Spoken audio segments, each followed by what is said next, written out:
그 강의를 들으시고 우리 회장단과 사모님분들이 이거 전체 신자가 들어야 되겠습니다 하고서 그 자리에서 바로 저랑 계약을 하시고 사심특강으로 저를 초대해 주셨어요. 그래서 그 강의가 우리 신자분들한테 굉장히 큰 도움이 될 수 있겠다라고 생각을 하고 저도 준비를 하고 왔는데요. 아까 소개해 주신 대로 저는 지금 학교에서 학생들 가르치고는 있지만 주된 소임은 피정의 질 소임이에요. 그래서 피정의 질에서 여러분들이 피정을 오시면 피정 프로그램 해드리고, 그리고 여러분들이 가시고 나면 청소하고 빨래하고, 그리고 저희 주변이 굉장히 넓은 대지예요. 그래서 지금 벌써 봄맞이 풀 뽑고 거름 나르고 삽으로 땅 파고 일종의 3D 직업을 다 하고 있는 수녀입니다. 그래서 사실 이렇게 강의하는 것도 굉장히 좋아하지만 빨래하는 거, 청소하는 거, 그리고 땅에서 뭔가 캐고 꽃 키우고 이런 거 되게 좋아하는 평범한 수녀예요. 그런데 저에게 하나님께서 주신 달란트가 조금 이렇게 목소리를 내고 사람들에게 나누고 이런 것에 달란트를 주셨어요. 그래서 그 달란트를 갖고 이렇게 여러분들에게 피정 강의를 통해서 이게 어떤 의미로 노래를 불러야 하는지 이런 것들을 좀 설명드릴 거예요. 오늘 강의는 우리가 너무 잘 알고 있는 거예요. 미사. 오늘 미사 다 봉헌하셨죠? 미사 아마 오전 시간에 다 하셨고 또 아마도 이제 저녁 시간에 오후 시간에 미사 하실 분들 계실 텐데요. 내가 30년 동안 또는 50년 동안 미사 봉헌하셨던 그 미사 이야기를 들려드릴 거예요. 그래서 하나도 어렵지 않고요. 만약에 이 강의를 듣다가 조금 졸리시다 그러면 제가 여러분들을 기쁘게 해드리기 위해서 노래도 불러드릴 거고 그래서 편안하게 그냥 강의 들으시면 돼요. 이렇게 딱딱한 강의 절대 아니고, 그리고 이 강의를 듣고 제가 아까도 우리 회장단 분들께 말씀드렸는데 제가 이렇게 강의를 하면서 가장 큰 보람은 뭐냐면 미사 이 강의를 듣고 오늘의 미사보다 내일의 미사가 더 기대되고요. 내일 미사를 통해서 제가 변화된 걸 느껴요 라고 말씀하시는 분들을 만날 때요. 저희 피정의 집을 막 3-4번씩 방문하시는 분들 계셔요. 피정 프로그램 똑같은데도 불구하고 또 오시고 해서 왜 또 오세요? 그렇게 말씀드렸더니 매번 강의 들을 때마다 느끼는 피정의 감동이 달라요 라고 말씀을 해주셔요. 그래서 오늘 강의를 들으시고 오늘 봉헌하셨던 미사하고 내일 봉헌하신 미사가 달라지셨다면 저에게는 굉장히 큰 기쁨이 될 것 같아요. 저에게 키높이 구두를 신겨주시네요. 감사합니다.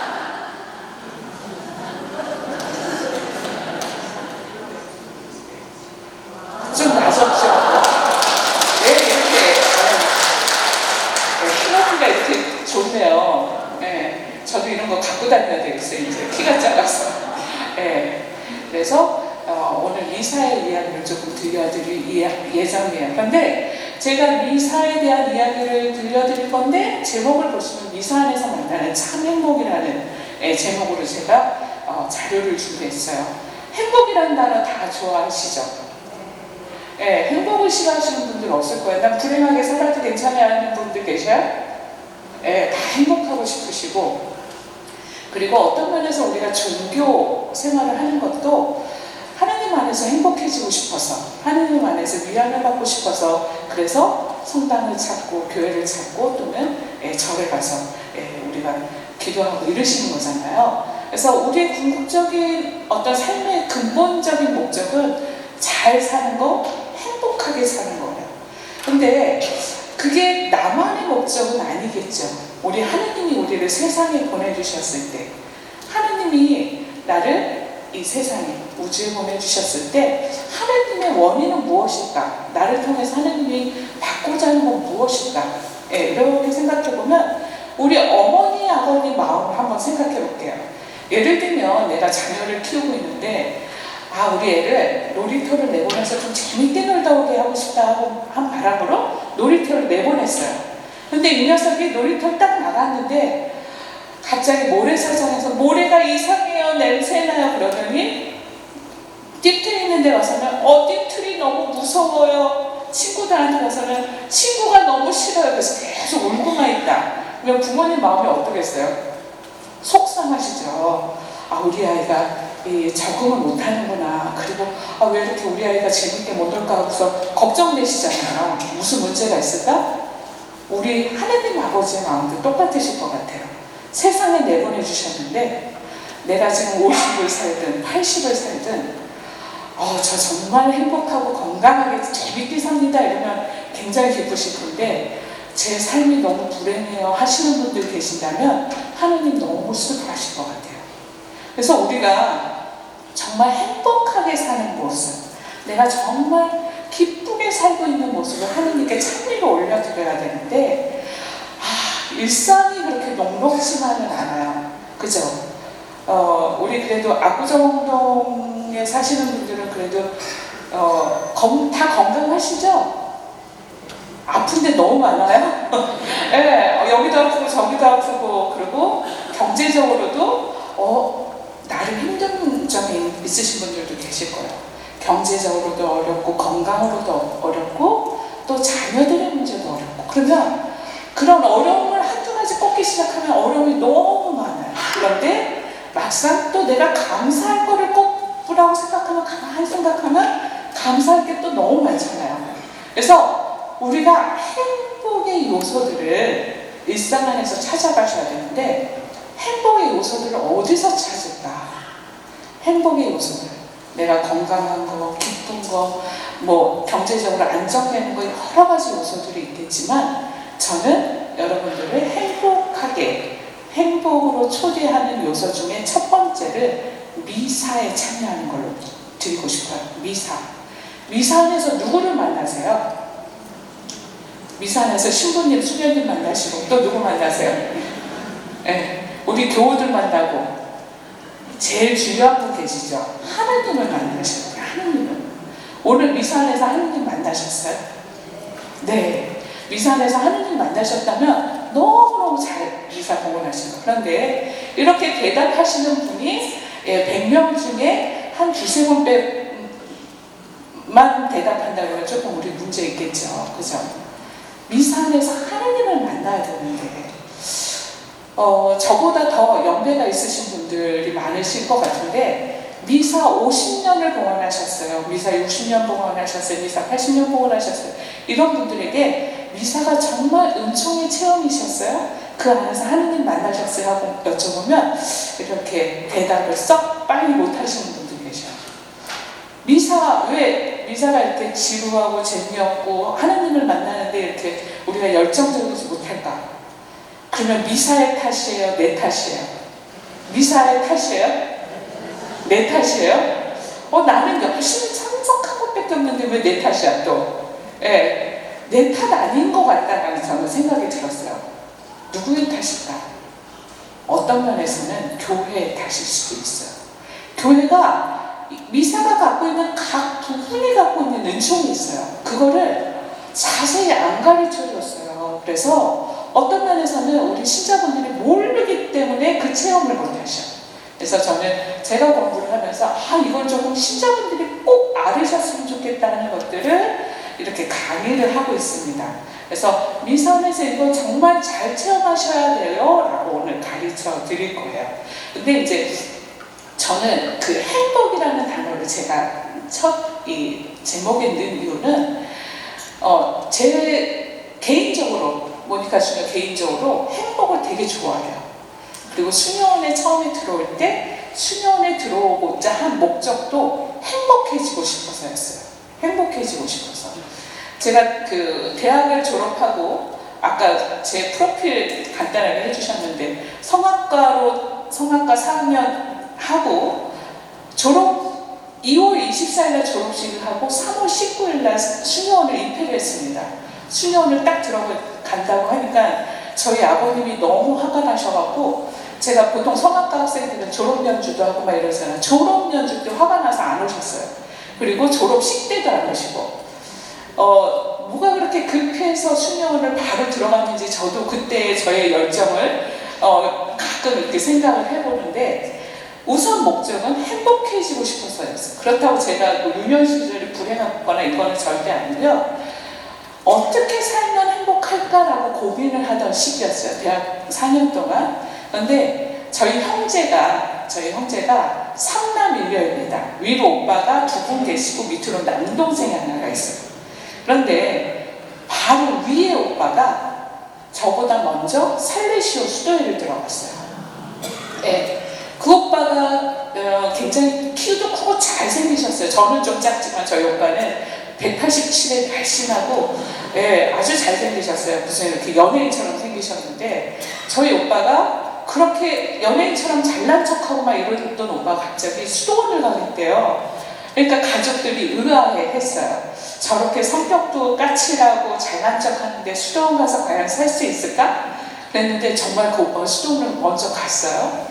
제가 대학교 1학년 때 오빠네 수도원에서 그 가족 초대가 있어서 엄마랑 같이 수도원을 방문했는데 수도원을 딱 들어가서 제가 너무 놀랐어요. 오빠 수도원을 들어가서 문을 열고 수도 가족 공동체가 있는 그 문을 딱 여는 순간 수사님들 한 20명 정도가 어서오세요 라고 이렇게 환영을 하는데 저희 오빠가 키가 크다고 그랬잖아요. 다른 수사님들보다 얼굴 하나가 위에 있는데 생전 웃지도 않고 그렇게 까칠하던 오빠가 저희 엄마하고 저에게 생전 처음 보는 미소로 환영을 하고 있는 거예요. 어서오세요. 그런데 제가 남자 형제가 많다고 그랬잖아요. 보통 남자들이 어떻게 노는지 그 분위기를 알았었는데 거기에 20명 남짓의 그 수사님들은 제가 본 남자들 중에 가장 특이한 남자들이었어요. 그 웃는 모습이 천사들처럼 보였어요. 어떻게 저렇게 20대 청년들이 저렇게 해맑은 모습으로 해처럼 빛나는 얼굴로 저렇게 인사를 할 수 있을까? 그러면서 그때 제가 문화 충격을 받았습니다. 여기가 뭔데 이렇게 이 청년들을 행복한 모습으로 변화시켜줬을까? 너무 천국 같았어요.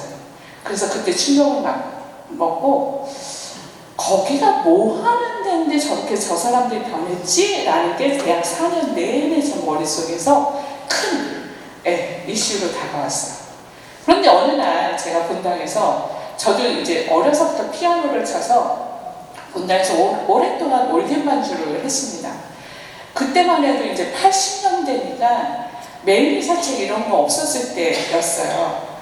서울교구 주보를 딱 봤는데 제가 어떻게 살면 행복할까?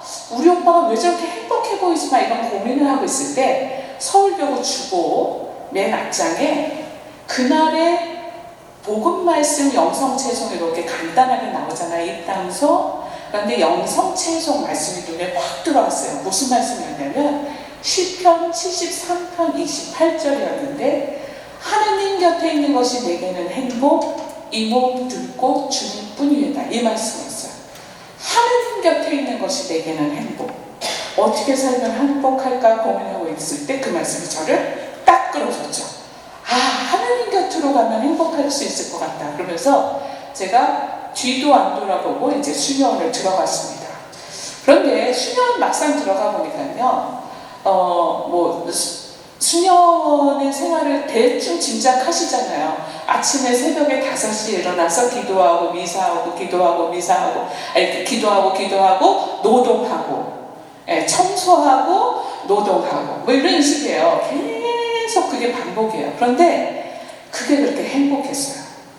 그리고 그게 힘든데도 불구하고 행복하더라고요. 제가 뭐 생전 낫지를 해봤겠어요. 호미질을 해봤겠어요. 삽으로 땅을 파봤겠어요. 하나도 안 해봤는데 수녀원에서 그렇게 하는 게 놀이처럼 재밌었어요. 처음에는. 그런데 차츰차츰 그렇게 재밌었는데 차츰차츰 저도 힘을 잃어요. 너무 힘들고 이렇게 피아노만 치던 소리인데 호미질 했더니 여기에 막 뭐가 생기기 시작해요. 계속 똑같은 작업을 계속 이거 너무 힘든데? 그런데 그때 저에게 그 말씀 하느님 곁에 있으면 행복한 축복할 거라는 말씀이 저에게 정말 삶의 목표처럼 하나님 곁에 한번 있어보자.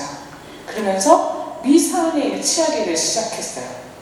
그리고 사람들 안에서 우리 공동체에 있는 우리 수도 생활을 같이 시작한 자녀들 안에서 하느님을 발견하려고 애쓰다 보니까 조금씩 행복해지는 거예요. 그러면서 이제 제가 수도 생활을 그렇게 시작을 했는데, 사실 저도 수도자로 살지만 미사가 은총의 체험은 아니었어요. 그냥 미사, 매일매일 하는 미사니까 라고 생각했는데, 제가 공부를 하면서 깨달았어요. 뭐냐면 미사가 갖고 있는 기능이 있는데, 이 기능에서는 이렇게 하느님께 일치해야 되고, 여기서는 이렇게 하느님을 만나야 되는 요소가 다 있는데, 그거를 놓치니까 그냥 미사에서 멍 때리고 있을 때가 너무 많았던 거예요.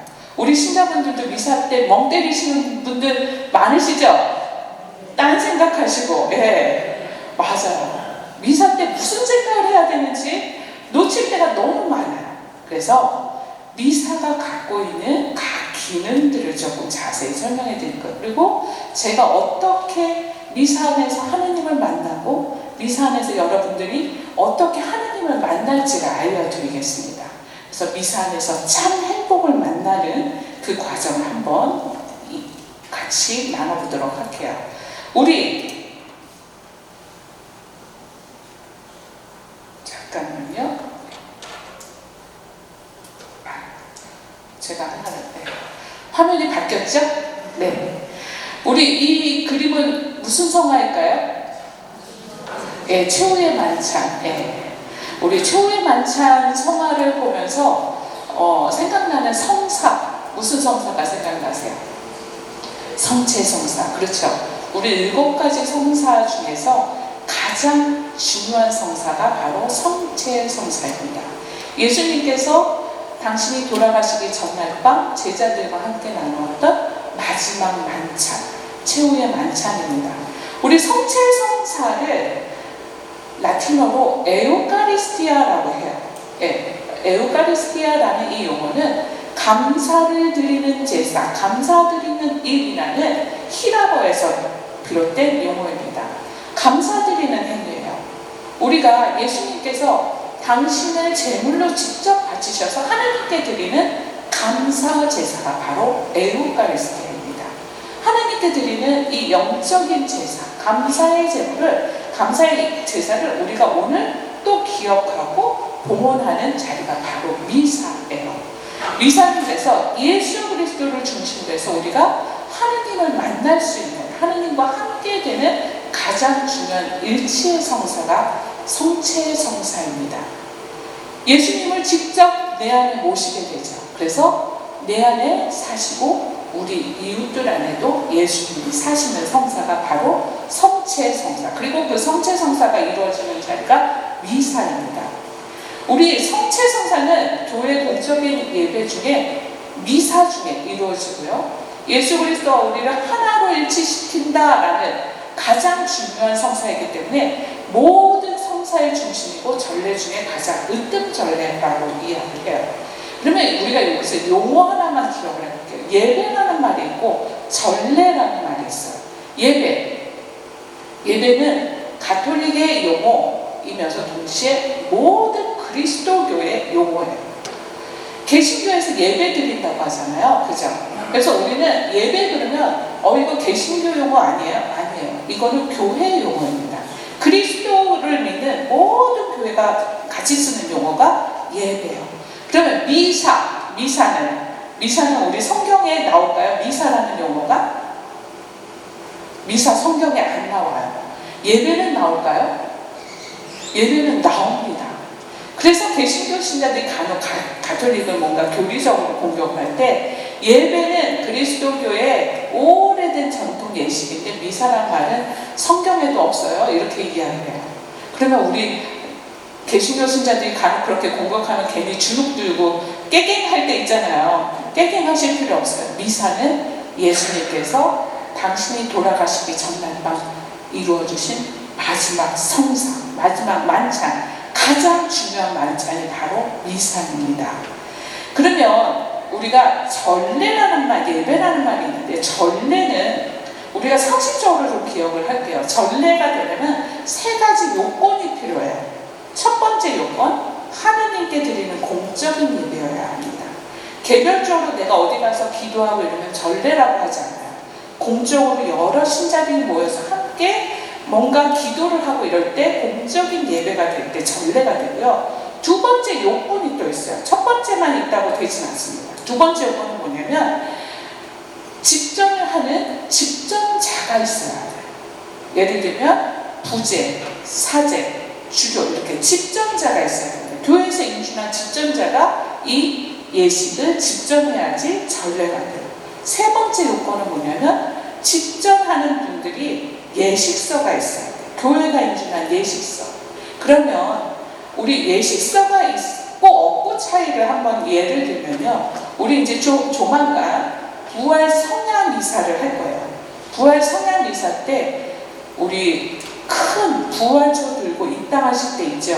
그리스도 우리의 빛 하느님 감사합니다 하면서 부활초 축성해서 입당하시잖아요. 이 예식을 빛의 예식이라고 해요. 빛의 예식. 그리고 성탄 반미사 때는 비슷한데 성탄 반미사 때는 구유를 축성해서 구유 경배 예식을 해요. 구유를 모시고 들어오죠.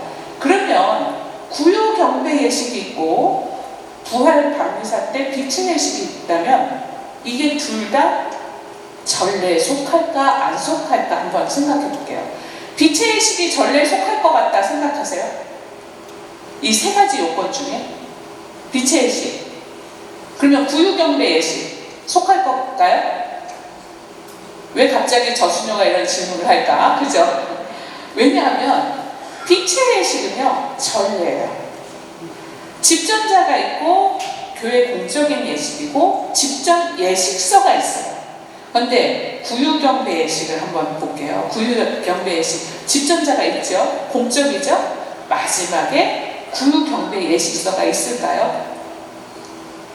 우리 압구정동 성당에서 만든 예식서 있을 거예요. 그런데 이거는 공적인 전례 예식서가 아니라 압구정 성당, 청담 성당 다 틀려요. 본당에서 만든 예식서. 이거는 교회의 공적인 예식서가 아닙니다. 쉽게 설명드리면 매일 미사책에 이 예식에 나오냐 안 나오냐예요. 매일 미사책의 구유경배 예식은 따로 나오지 않아요. 교회에서 인준한 예식서가 없어요. 그래서 구유경배 예식은 전례에 속하지 않아요. 빛의 예식은 전례입니다. 그래서 구유경배 예식은 생략 가능해요. 전례가 아니기 때문에. 그렇지만 전례에 속하는 예식은 생략할 수 없어요. 이런 것들이 교회에서 우리가 구체적으로 가르쳐 주지 않기 때문에 내가 전례 불가이지 않는 이상은 잘 모르시는 부분에 속해요. 근데 조금 이렇게 관심 있게 보시면 그러면 전례에 속하는 게 도대체 뭘까? 전례에 속하는 건 대표적인 거 칠성사 전례에 속합니다. 예식서 다 있고요. 집전자 다 있고요. 그리고 수도자들이 바치는 시간전례라는 그 선물도서를 갖고 바치는 예식 전례가 있어요. 이것도 전례에 속해요. 매 시간을 성화시키는 기도서가 있습니다. 그 기도를 갖고 레지오 단원이나 수도자들이 의무적으로 바치죠. 그게 전례에 속하고 마지막으로 뭐가 속하냐면 준성사라는 게 있어요. 준성사는 뭐냐면 강복이나 축성이에요. 예를 들면 우리가 묵주 어디서 샀어요. 묵주 수녀님들이 만든 묵주를 사갖고 오셔갖고 저한테 수녀님 이거 축성 좀 해주세요. 그러면 보통 수녀님들이 축성해주셔요? 수녀들이 만든 건 해도 축성은 못해요. 이거는 신부님이 해주셔야 돼요. 사제, 집전자와 이거 하나를 축성할 때도 기도문이 있죠. 예식서가 있는 거예요. 그래서 축성을 하는 거, 집축성, 차축성, 선물축성, 오르간 축성 다 이런 축성들이 준성사에 속합니다. 이거는 전례예요. 그래서 내가 차 새로 샀다고 성수 뿌리고 나 차축성 했어요 이러시면 안 돼요. 신부님 오셔서 제대로 차축성을 해야지 축성입니다. 집축성도 마찬가지죠. 그래서 이런 성사들이 준성사. 그리고 성체현실을 했을 때 성체현실을 신부님 나오셔서 성체 강복을 하셨다 이러면 이것도 강복도 준성사에 속해요. 이것까지만 전례입니다. 나머지는 다 예식이에요. 그러니까 우리가 가톨릭 전례 안에서 뭐가 전례인지 그러면 예를 들면 여기 이제 성가대 단원들도 계실 수 있는데 전례 때 불려지는 성가와 전례 외에 불려지는 성가가 달라질 수 있어요. 우리 성모의 밤을 한다고 한번 생각해 볼게요. 압구정동 성당에서 성모의 밤, 5월에 성모의 밤 하시죠? 예, 성모의 밤 때 무슨 노래 많이 부르세요? 아베 마리아 많이 부르죠. 아베 마리아 그라지아 베나. 얼마나 아름다운 성가요, 그죠? 아유, 저수녀 노래 잘하네 이러고서 보시죠? 예, 저 노래 전공이에요. 예. 아베 마리아를 우리가 듣는데요. 아베 마리아 중에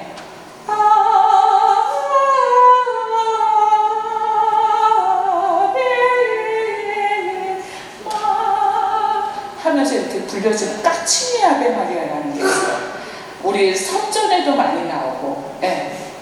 이 노래는요, 우리가 생각할 때 아베 마리아 그러면 성모성입니다. 은총이 가득하신 마리아님, 이 기도문을 노래하는 거예요. 이 성가들이 다 성모의 밤이나 성모님과 관련된 예식이나 이럴 때 다 부를 수 있나? 안 돼요. 아베 마리아는 다 되지 않아요? 안 됩니다. 왜 안 되냐면요, 까치미 아베 마리아 같은 경우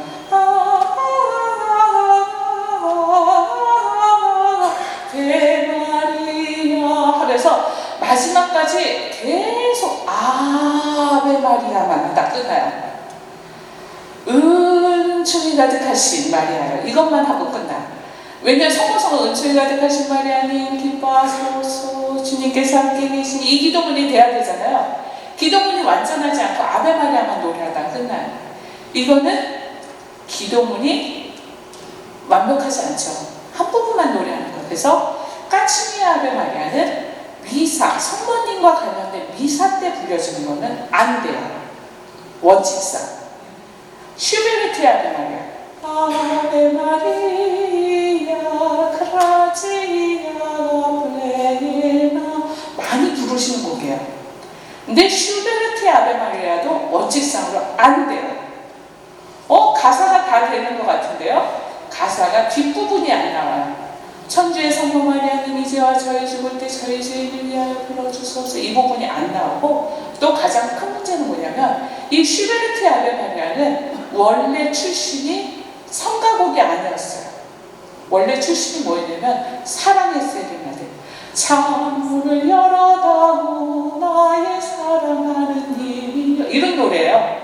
사랑하는 사람을 찾는 노래인데 너무 멜로디가 아름다우니까 거기다가 성모성 앞부분 가사를 붙여서 유행하기 시작합니다. 그래서 출처가 세속곡이기 때문에 이것도 사실상 엄격한 의미로 본다면 두 곡은 다 성모님과 관련된 미사 때 불려주면 안 돼요. 그런데 성모의 밤 예식을 하잖아요. 그러면 돼요. 왜 그때는 안 되고 이때는 돼요? 성모의 밤은 전례가 아닙니다. 전례가 아닌 예식이에요. 그래서 전례 때는 굉장히 성가를 부르는 게 규정이 엄격해요. 예를 들면 기도문의 가사를 엉망으로 만들었다. 이 성가를 좋아하시는 분도 계실 텐데요. 제가 한번 불러볼게요. 하늘에 계신 우리 아버지, 아버지 이름 빛나시며, 이 노래 아세요? 이 노래 혹시 나는 그 가사 좀 이상한데 하시는 분들도 있죠. Como una promesa eres tú, como una mañana de verano eres tú, 이 노래예요. 이게 남미 쪽에서 깐조네입니다.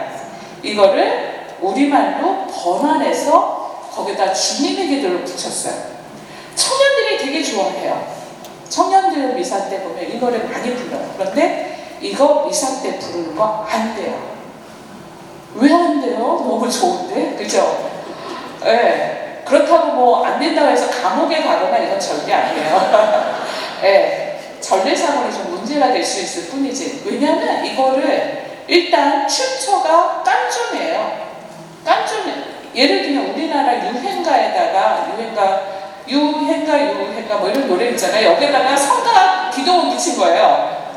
그리고 두 번째는 뭐냐면 가장 큰 문제는 전래 가사를 바꿨어요.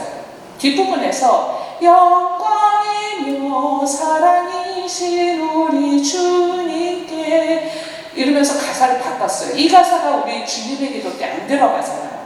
그래서 가사를 바꿨기 때문에 문제가 돼서 전래하면서 부르시면 안 되는 곡입니다. 이런 원칙들이 좀 있어서 전래가 뭔지 우리가 조금 기억을 하시면서 그러면 내가 성가를 부를 때 어떻게 부르면 좋을까 이런 생각도 한번 우리 이 강의를 들으면서 생각해 주시면 좋을 것 같아요. 우리 성체성사를 얘기하다가 제가 갑자기 성가 얘기로 조금 삼천방 빠졌는데 이렇게 우리 성경 안에서 예수님께서 최후의 만찬 때 세워주셨던 그 성사, 이 성사를 사복음서 중에 세계복음서에서는 굉장히 명확하게 나와요. 예수님께서 최후의 만찬 때 이렇게 제자들을 모아놓고 당신의 살과 피가 이 빵과 포도주 안에 이렇게 축성될 것을 기념하고 재현하라고 전해주셔요. 그런데 세계복음서에서는 그렇게 얘기를 하는데 한 복음서에서는 그 얘기가 빠져요. 요한복음에서는 좀 다르게 표현합니다. 예수님께서 순환받으시러 가시기 전에 제자들을 마지막까지 극진히 사랑해 주셔서 함께 모여서 빵과 포도주를 나누었다 이 부분을 생략하고 무엇을 하시는지 혹시 기억나시는 분 계셔요? 마지막까지 끝까지 사랑해 주셔서 예수님이 제자의 발을 씻어주시죠. 요한복음은 그렇게 표현을 해요. 요한복음은 왜 성체성사를 뺐을까? 아니에요. 요한복음은 우리가 알다시피 요한복음은 세계복음서보다 훨씬 이후에 쓰여집니다. 예수님 사후 30년에 쓰여졌다라고 전해져요. 그러니까 예수님이 돌아가시고 나서 제자들이 그 예수님이 말씀하셨던 거 그리고 예수님이 삶으로 보여주시고 가르치셨던 것을 영적인 차원으로 쓰여진 복음서가 바로 요한복음이에요. 그래서 성체성사 당신의 몸과 피를 빵과 포도주의 형상 안에 담아주신 그 성체성사는 바로 사랑의 성사, 바로 발을 씻어주시는 겸손의 성사, 나눔의 성사, 섬김의 성사라고 알려주는 게 요한복음입니다. 그러면 요한복음서에서는 성찬절례, 성체성사를 안 다뤘을까? 다뤘어요. 어디서 다르냐면 요한복음 6장에서 다릅니다.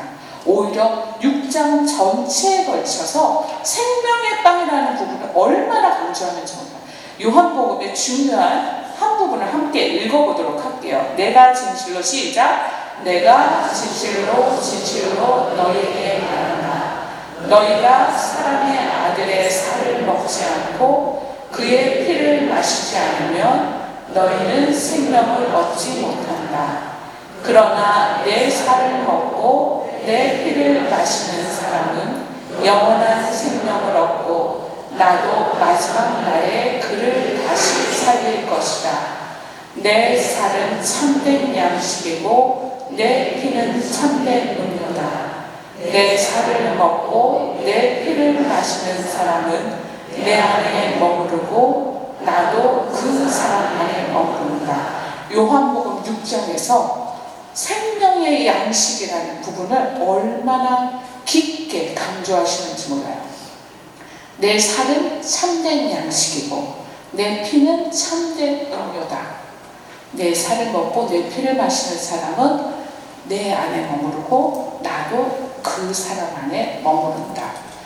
우리 옆에 계신 분들하고 한번 얼굴 한번 쳐다보세요. 성체 예수님이 머물러 계신 거 보이세요?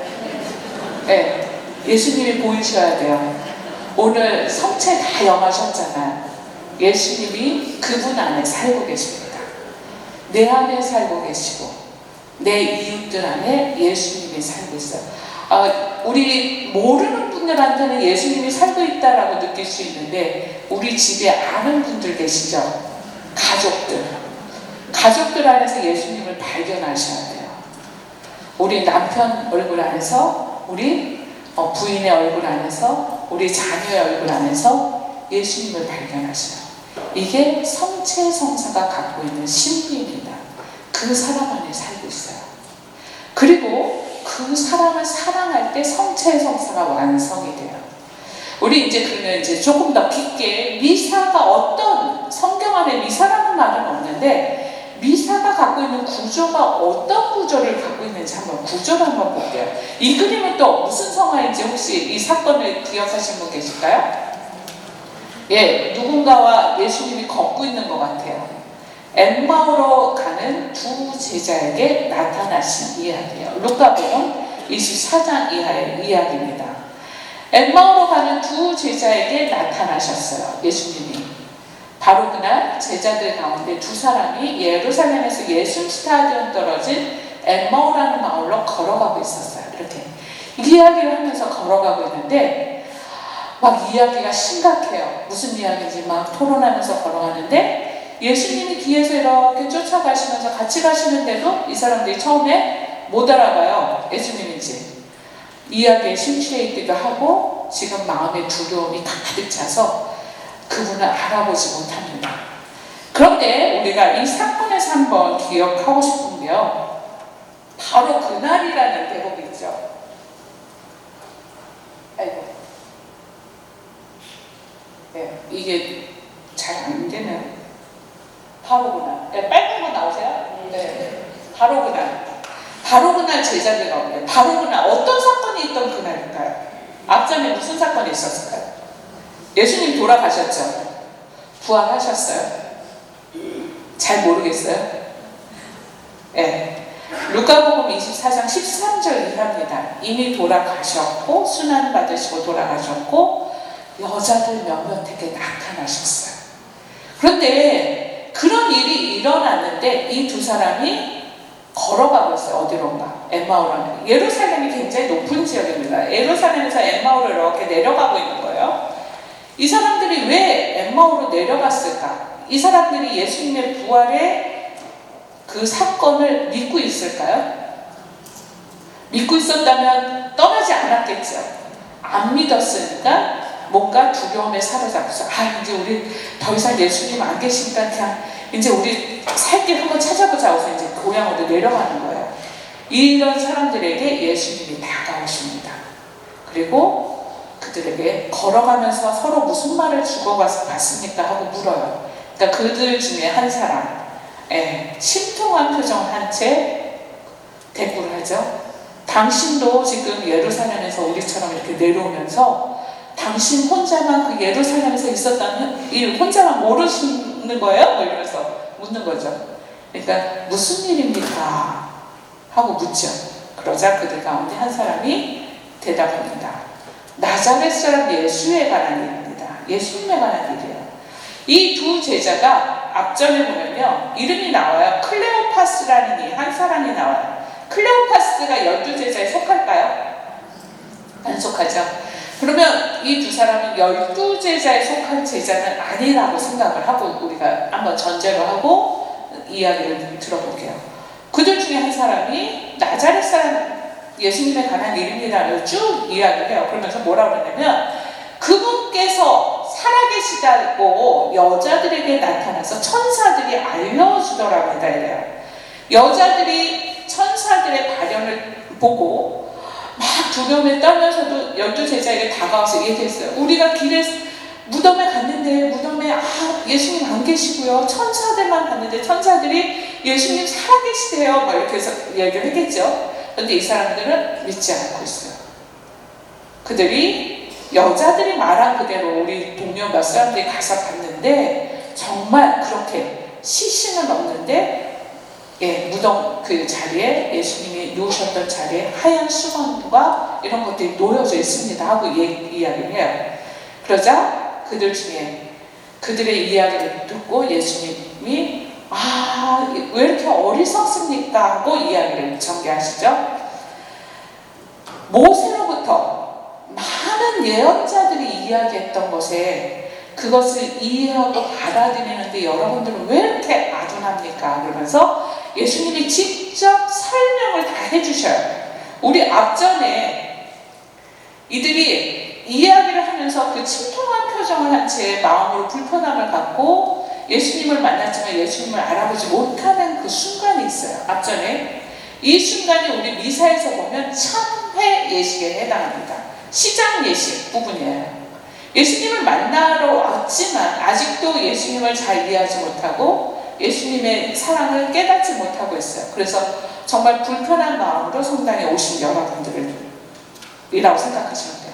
그런데 예수님 다가오시죠. 어느 순간 다가오셨어요. 그리고 말로 설명을 다 해주셔요.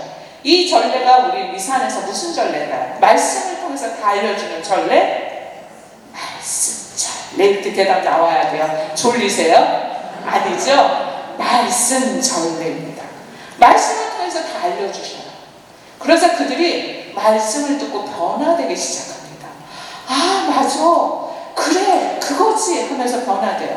그리고 어느덧 걷다 보니까 뉘엿뉘엿 해가 져요. 그러니까 선생님 저희와 함께 묵고 가세요. 그러면서 선생님을 붙듭니다. 우리와 함께 주여 머무르십시오. 식탁에 같이 앉아 빵을 나눕시다. 예, 그들이 선생님을 붙든 거죠. 선생님 저희와 함께 묵고 가십시오. 그리고 선생님이 더 길을 갈 것처럼 보였지만 그들과 함께 묵기 위해서 들어가십니다. 그리고 식탁에 앉으셔요. 그들이 준비해온 빵을 들고 예수님이 뭘 하시냐면 빵을 들고 바로 주시는 게 아니라 빵을 들고 감사의 기도를 드려요. 빵을 들고 감사의 기도를 바치셨던 그 사건이 우리 앞전에 최후의 만찬에 있었죠. 그죠? 빵을 쪼개어서 감사의 기도를 드리신 다음 제자들에게 나눠주셨죠. 그런데 이 두 사람이 12제자 아니라고 그랬잖아요. 그죠? 그러면 12제자 같이 앉아있던 최후의 만찬에 있던 제자 아니라면 이 사건은 어디서 또 봤을까요? 빵을 들고 감사의 기도를 드리셨던 사건이 하나 있어요. 무슨 사건이었을까요? 여러 명이 먹고 기적이 일어났어. 예, 5,000명을 먹이셨던 오병이어 기적 생각나시죠? 그때도 보면 아이가 갖고 온 아주 별것 아닌 빵 5개와 물고기 2마리를 들고 감사의 기도를 드리셔요. 그 모습을 보고 바로 알아차죠. 아, 주님이시구나. 그리고서는 그들이 눈이 열려서 주님을 알아보는 순간 예수님은 사라지십니다. 그러면서 이들이 뭐라고 외치냐면요. 아, 우리가 길에서 그분 말씀 들었을 때 우리 마음이 얼마나 뜨겁게 타올랐던가 하면서 아까 예수님이 설명해 주셨던 말씀을 제대로 깨닫게 돼요. 이게 성찬절례예요. 성찬절례. 그러면 우리 말씀절례, 우리도 말씀 듣고 바로 이해하세요? 오늘 말씀 듣고 바로 이해하셨어요? 잘 모르겠어요. 그리고 잘 기억이 안 나요. 오늘 복음 말씀은 기억나세요? 기억나시죠? 예, 오늘 무슨 말씀 해주셨는지 기억나요. 그런데 우리가 잘 기억 못해요. 완전히 깨닫지 못해요. 말씀 절례는요, 성찬절례를 준비하는 절례예요. 말씀을 통해서 말씀을 오신 예수님을 만났다면 성찬절례는 뭐냐면 아까 들었던 말씀을 뜨겁게 깨닫는 절례가 성찬절례입니다. 그래서 성찬절례 때 우리가 보통 성체를 영할 때 부르는 노래를 영성체송이라고 하죠. 영성체송가라고 해요. 가장 좋은 영성체송은 뭐냐면 그날 말씀 때 들려줬던 그 이야기를 노래하는 거예요. 오늘 만약에 오늘 복음 말씀이 포도나무 비유였다. 그러면 여러분들은 내가 성가대 단장이라면 어떤 성가 부르고 싶으세요? 그렇죠? 나는 포도나무여 너희는 가지로다. 이 성가가 가장 좋은 영성체송이에요. 그런데 우리 보통 영성체송 부르면 성체와 관련된 성가를 부르잖아요. 그게 교회가 잘못 알고 있는 것 중에 하나입니다. 영성체송은 그날 복음 말씀을 뜨겁게 깨달을 수 있도록 도와주는 성가. 그래서 그게 영성체송이에요. 이렇게 제자들이 예수님을 정말 뜨겁게 만나고 그 다음에 어디로 가냐면요, 곧바로 일어나서 엠마오로 계속 살았다 이게 아니라 곧바로 일어나서 어디로 가냐면 예루살렘으로 가요. 예루살렘으로 왜 갔을까요?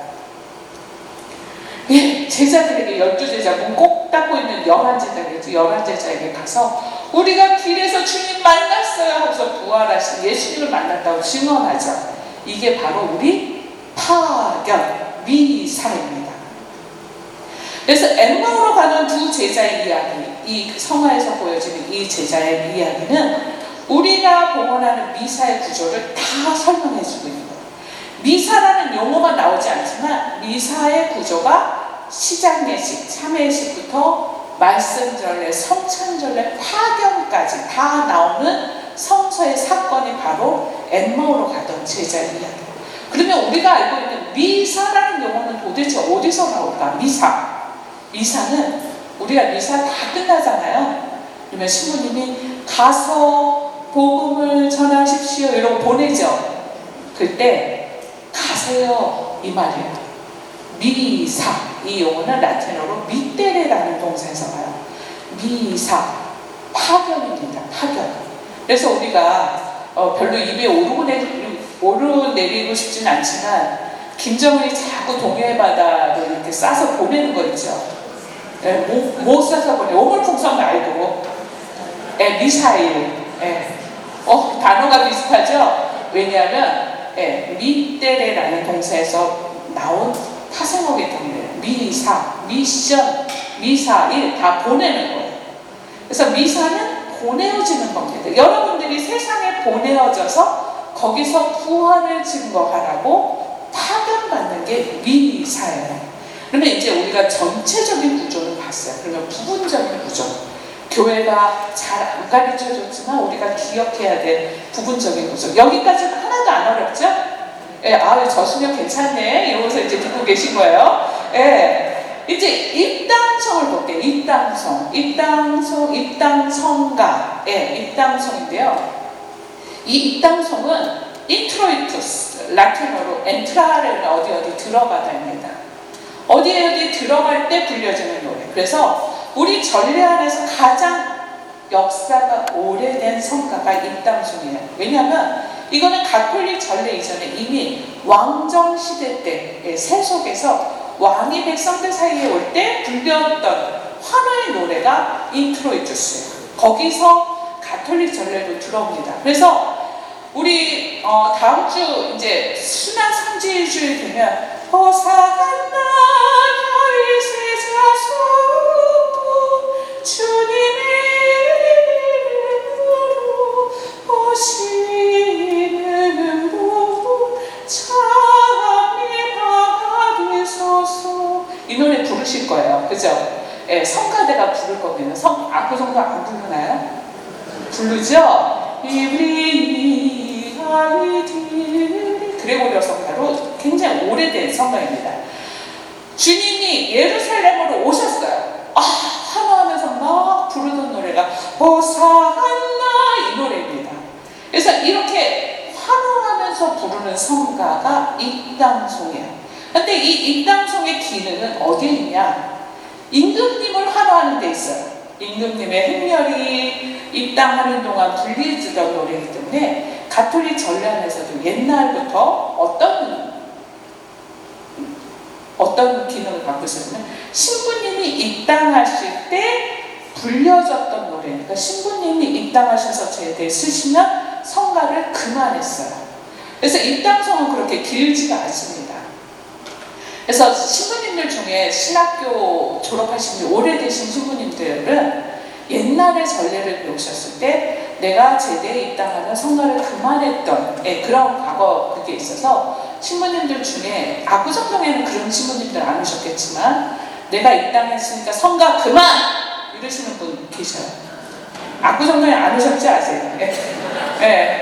좋으신 분들만 이렇게 교구에서 이렇게 그렇다고 그 신부님이 나쁘다는 게 아니라 그렇게 배우셨던 거예요. 옛날에 배우셨을 때 성당 들어오셔서 제대 쓰시면 성가를 그만해야 된다라고 배우신 신부님들 계셔요. 그런데 그거는 옛날에 그렇게 가르쳤고요. 2008년판 미사경본 총지침, 미사 총지침서가 나왔어요. 거기에는 뭐가 나왔냐면 사제 입당 행렬에 동반하면서 입당성은 이미 성당에 입당해 있는 신자들의 마음을 모으는 성가가 입당 성가입니다. 이렇게 바뀌었어요. 신자들이 마음을 모을 수 있도록 도와준다라는 의미가 하나가 더 추가가 된 거죠. 그래서 여러분들이 1절만 하고 끝! 이게 아니라 우리 신자들이 아직 마음이 안 모아졌어요. 그러면 2절도 하시고 3절도 하시고 4절도 하실 수 있는 성가가 입당성입니다. 예, 그래서 그렇다고 해서 저는 4절 하고 싶어요 막 우기시면 안 돼요. 신부님이 1절이면 좋겠다, 2절이면 좋겠다 이렇게 안을 내실 거예요. 거기에 맞춰서 우리들이 마음을 모아서 부르는 성가가 입당성이고요. 입당하신 신부님께서 주님께서 여러분과 함께 그러면 또한 사제의 영과 함께 하면서 노래를 한 번도 안 해보셨구나. 악구성동에서는 그죠? 예. 노래 한 번도 안 해보셨어요? 하시긴 하셨어요? 예. 예, 이렇게 노래로 합니다. 주님께서 여러분과 함께. 근데 이 인사에서 기억할 게 뭐냐면요. 사제께서 주님의 영, 주님의 사랑의 영이 우리 신자 모두에게 함께하기를 빕니다라고 인사를 건네신 거예요. 그럼 우리는 내 안에 있는 하느님의 사랑의 영이 또한 신부님께도 함께 있기를 빕니다 하면서 상호 주고받는 인사입니다. 신부님만 우리에게 축복을 주시는 게 아니라 내 안에 복을, 내 안에 사랑을 신부님께 드리겠다라는 인사가 바로 이 인사에 해당해요. 그러고 나면 우리가 시작 예식의 한 부분이 참회 예식으로 들어갑니다. 절망과 좌절에 빠져서 걷고있던 두 제자처럼 우리도 미사에 참여하고 있죠. 일주일 동안 예수님을 잊어버리고 예수님의 사랑을 기억하지 못하고 너무 힘들게 지냈어요 라고 고백하는 시간이에요. 참회 예전, 일상에 지쳐서 있었던 우리가 하느님 앞에서 우리를 고백합니다. 이때 바치는 기도가 고백의 기도예요. 전능하신 하느님과 형제들에게 고백하오니 하면서 고백의 기도를 하죠. 그런데 제가 전례 공부를 하면서 처음으로 가졌던 의문 중에 하나가 이 부분이에요. 이 고백의 기도를 라틴어로 콘테시오라고 합니다. 콘테시오의 의미가 참회이면서 동시에 환호의 의미를 담고 있어요. 환호. 참회는 뭐고 환호는 뭘까? 우리말의 의미는 참회하고 환호하고 같아요. 환호는 어떻게 하는 게 환호예요? 몸으로 한번 환호해 보시래요? 환호. 아이 소극적이시네. 환호 그러면 오빠 이거 환호잖아요. 어저께 BTS 공연 못 보셨죠? BTS의 그 아미들 보세요. 이게 환호예요. 예, 이 정도가 환호예요. 참회는 어떻게 하는 게 참회예요? 예, 벌써 고개들이 다 이렇게 떨궈지죠. 참회. 완전 우리에게서는 반대의 의미예요. 그러니까 콘페시오가 왜 환호일까 제가 딱 의심이 됐어요. 이거 잘못 번역한 거 아니야? 왜 이게 어떻게 환호야? 가만히 생각했어. 환호는 누구에게 대한 환호가 있어야 되죠. 그 환호를 받을 사람이 필요해요. 우리 참회의 기도에서 환호를 받으실 분은 누굴까요? 하느님이에요. 그분께 대한 믿음의 고백, 환호가 이루어지니까 그 앞에서 나는 작아지고 나에게 자비를 베풀어 달라고 고개 숙이게 되는 거죠. 그런데 우리는 하느님께 대한 환호는 잊은 채 내 죄, 내 허물에만 집중해 있어요. 이런 적이 되게 많아요. 미사 안에서 나한테만 집중해. 하느님 까먹었어요. 전능하신 하느님과 형제들에게 고백하고 하느님이 나에게 자비를 베풀어 주시는 것에 환호하면서 그 앞에 나를 내어놓습니다. 우리 고백의 기도에서 우리 사죄의 경이 맞춰져요. 마지막에 십자가 보면 전능하신 하느님 저희에게 자비를 베풀어 주시어 죄를 용서하시고 우리 대죄는 고해성사 보셔야 돼요. 그런데 우리 일상 안에서 지는 작은 소죄들은 이미 고백의 기도 사죄경을 통해서 사해집니다. 우리가 미사를 봉헌하시기 위해서 너무 거꾸럽고 죄가 많은 것 같고 막 이러신 분들 계시잖아요. 우리의 작은 소죄는 미사 안에서 이미 사해져요. 우리가 그 마음을 갖고 미사에 참여하셔야 돼요. 내가 이래도 죄인이고 저래도 죄인 것 같고 허물만 하는 것 같은 그 느낌으로 자꾸 소려들지 마시고 하느님께서 불러주신 것에 감사하면서 나의 작은 죄, 잘못은 용서를 청해야 되죠. 그렇지만 작은 죄가 미사, 이 참회 예수님이 사해심을 믿으셔야 돼요. 이렇게 사함을 받은 우리가 정말 환호에 가득 차서 부르는 노래가 있어요. 무슨 노래를 부르냐면 키리에라는 노래를 불러요. 자비소. 키리엘레이손, 크리스텔레이손, 키리엘레이손이잖아. 우리 키리엘레이손이 다 라틴어인 줄 알고 있어요. 라틴어 아닙니다. 유일하게 우리 미사곡에서 히라버를 사용을 하고 있는 미사곡이에요. 키리에라는 말. 왜 라틴어에 이 뜻이 없어서가 아니에요. 이 말이 없어서가 아니에요. 있는데도 불구하고 히라버를 써요. 키리엘레이손. 왜 히라버를 쓸까? 이 유래가 굉장히 중요해요. 우리 성경 안에서 보면요, 예수님의 치유 기적들이 많이 나와요. 얼마 전에도 나왔는데 예리고의 소경 이야기 한번 기억해 볼게요. 루카복음에도 나오고 마르코복음에서도 나오는데 예리고의 소경 이야기가 나옵니다. 예리고의 소경이 예수님에 대한 소문을 들어요. 오늘처럼 죽은 나자로가 살아났어. 아니면 앉은 뱅이가 일어났어. 손을 펴지고 뭐 이런 소문을 들어요. 그러니까 예리고의 소경이 그분을 만나면 나도 치유받을 수, 눈을 뜰 수 있을 거라는 믿음으로 그분을 만나기를 간절히 기도했는데 어느 날 그분이 저쪽 마을역에 나타나신 것 같아요. 그쪽에서 사람들이 예수님 왔어, 예수님 왔어 이러니까 이 사람이 그쪽을 향해서 소리를 지르기 시작해요. 다윗의 자손이신 주님, 저에게 자비를 베풀어 주세요. 얼마나 시끄러웠겠어요, 그죠? 너무 크게 소리를 지르니까 사람들이 막 나오래요. 좀 조용히 하라고. 그러니까 예수님이 그를 그대로 내버려 두어라. 그리고 그를 나에게 데려오라고 그래요. 그를 데리고 가자 예수님이 그에게 묻습니다. 나에게 원하는 것이 무엇이냐? 뭐라고 대답했을까요? 다시 보게 해주세요. 이랬겠죠. 이 사람이 눈먼 소경이었으니까. 그러니까 예수님이 우리 소경이 나오는 그 시각장애인 치유 기적에서 보면 예수님이 지난주 복음 같은 경우는 진흙을 이렇게 침으로 계속 요한복음에서 눈을 발라 무엇이 보이느냐 뭐 이런 거 있잖아요. 근데 이 예리고의 소경 대목에서는 예수님이 더 이상 묻지도 따지지도 않아요. 바로 치유를 해주시고 이 사람이 눈을 보게 됩니다. 이 대목에서 우리가 기억해야 될 건 왜 예수님이 이 사람한테만큼은 바로 즉각적으로 치유해 주셨을까? 이 사람이 어떤 모습에? 간절함. 또 이 사람이 뭐라고 소리 질렀어요? 다윗의 자손이신 주님! 하고 소리 질렀어요. 다윗의 자손이신 주님이라는 게 무슨 뜻일까요? 바로 당신은 하나님이 보내주시던 메시아임을 좀 믿습니다. 이 고백이에요. 이 소경의 눈은 안 보이지만 그분이 바로 하나님이 보내주시라 약속된 그분 메시아라고 믿고 있어요. 그러니까 키리에라는 용어는요 주님에 대한 완벽한 고백이에요. 신앙 고백. 키리에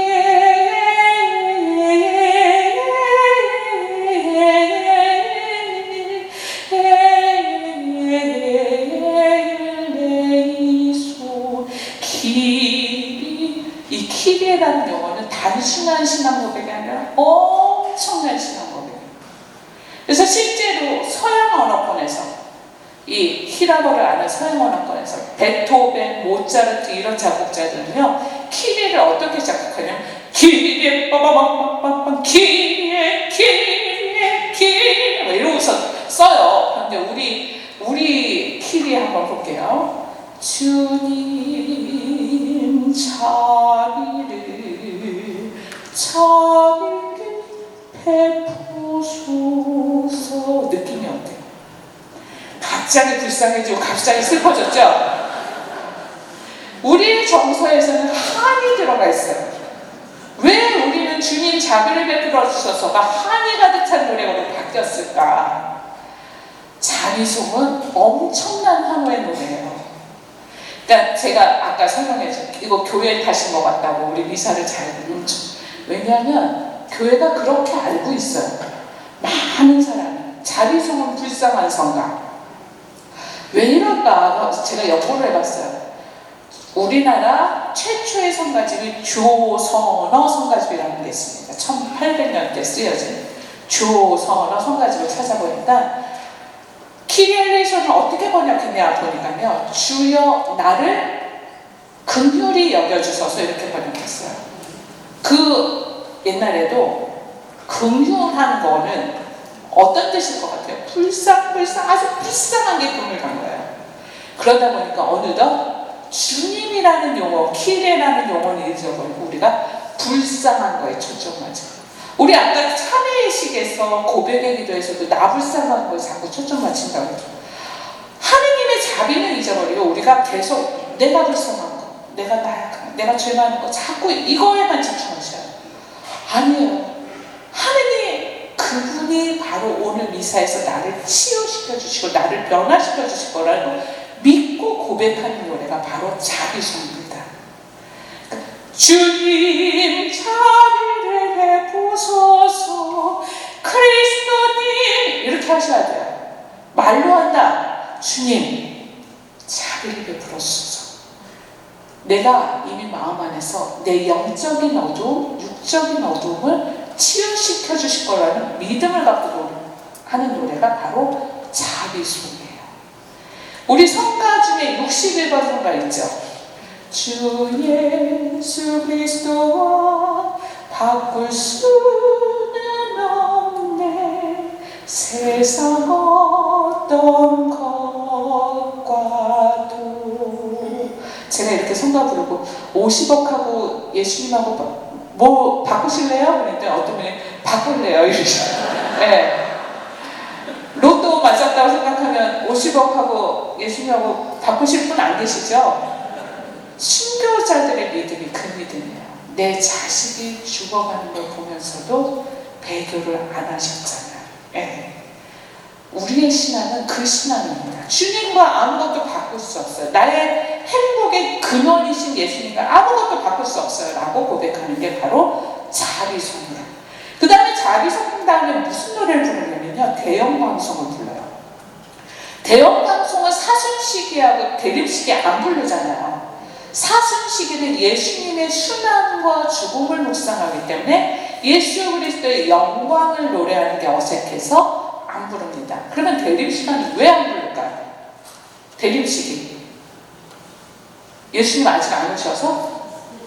예. 앞에 2절 하늘 높은 데서는 하느님께 영광 땅에서는 주님께서 이 2절 때문에요.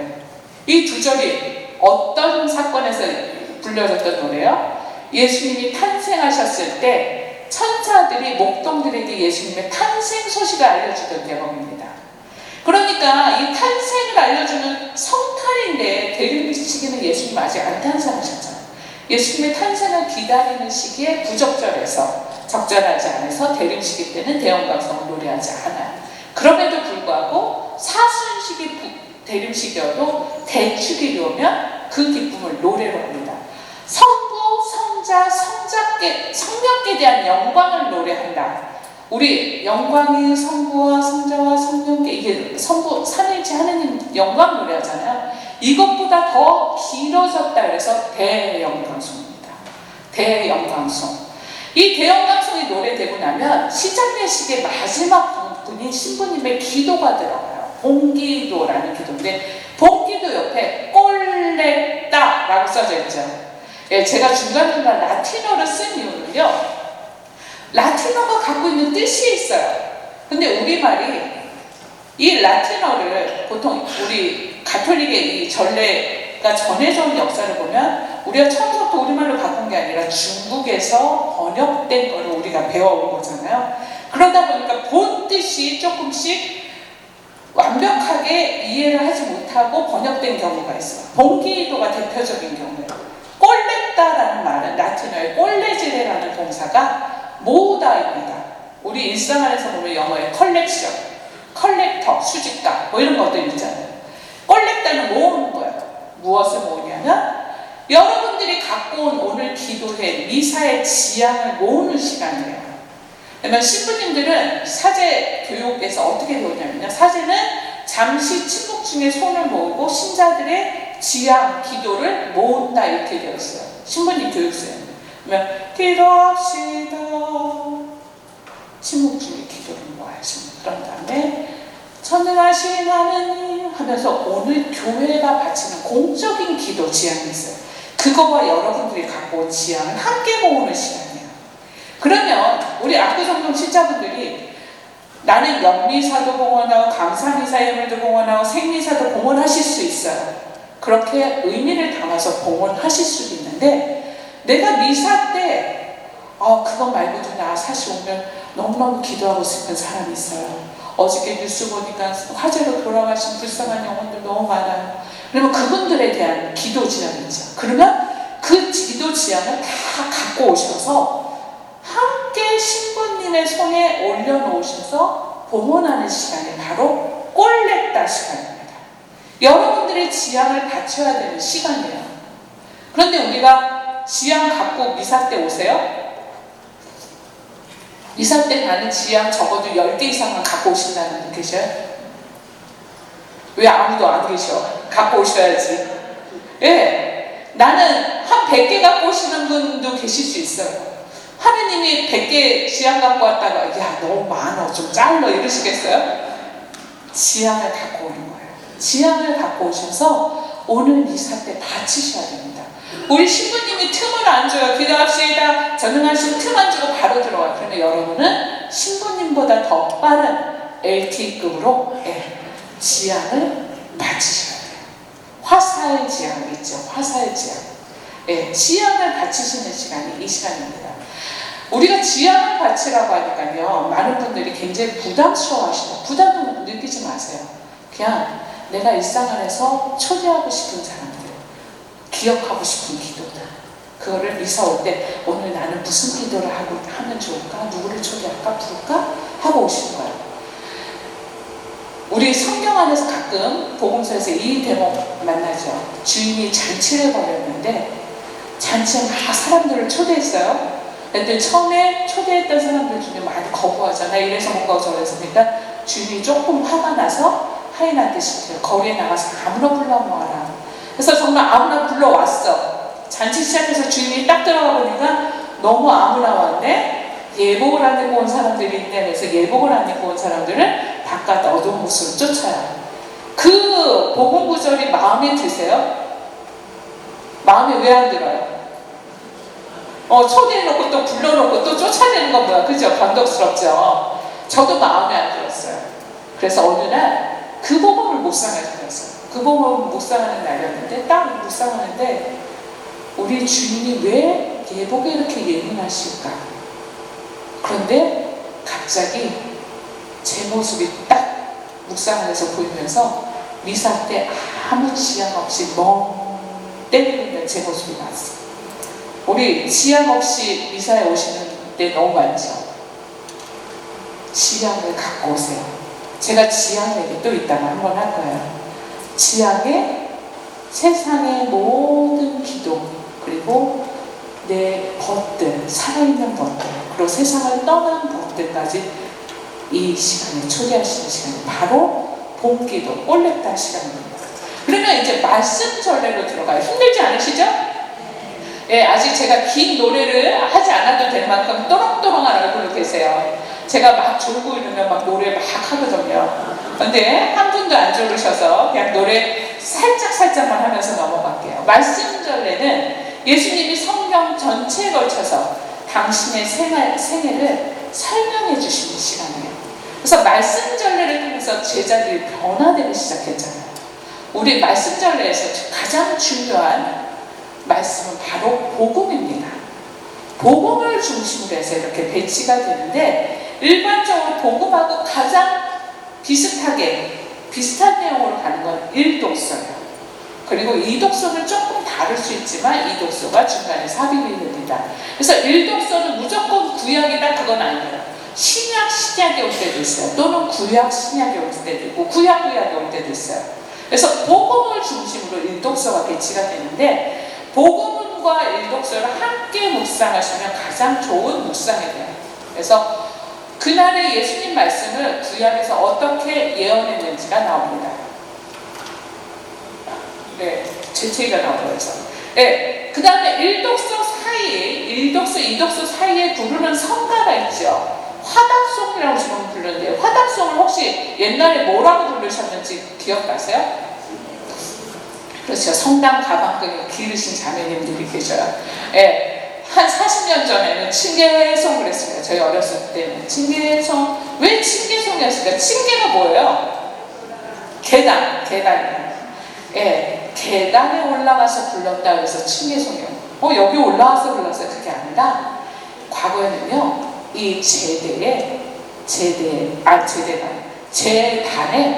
아무나 못 올라왔어요.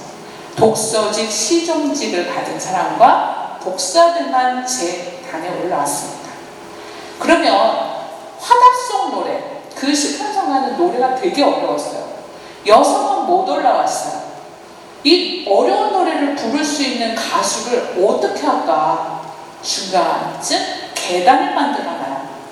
마이크 없었으니까 계단 위에 올라가서 노래를 부르면 멀리까지 전파가 되죠. 그래서 전문적인 노래를 부르는 사람이 계단에 올라가서 불렀다 해서 칭계송입니다. 칭계에 올라가서 불렀다.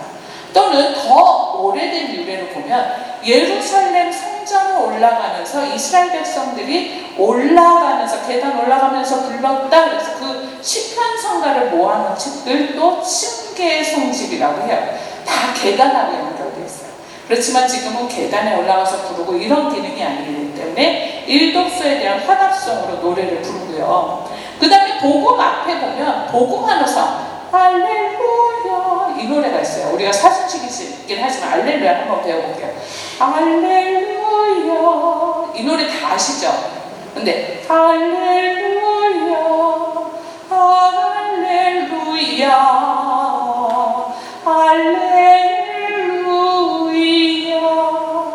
할렐루야 내용적인데 여기서 굉장히 중요한 음절이 있어요. 제가 어디에서 강조를 했어. 무슨 글자에서 강조한 것 같아요? 야, 맞아요. 야, 할렐루야 이겁니다. 야, 반말 쓰는 게 아니라 야가 야훼 하느님을 뜻해요. 알렐루는 히브리 말로 찬양의 가입니다. 할렐루야, 할렐루야. 우리 부활시킬 때 이렇게 부르셔야 돼요. 악보정도에서 알렐루야 이거 아니에요. 할렐루야 야훼 하느님이에요. 그러면 야훼 하느님을 찬양해라 라는 말이니까 실제 그레고리오 성가 우리가 배운 것도 그레고리오 성가지만 더 화려한 그레고리오 성가들이 있어요. 할렐루야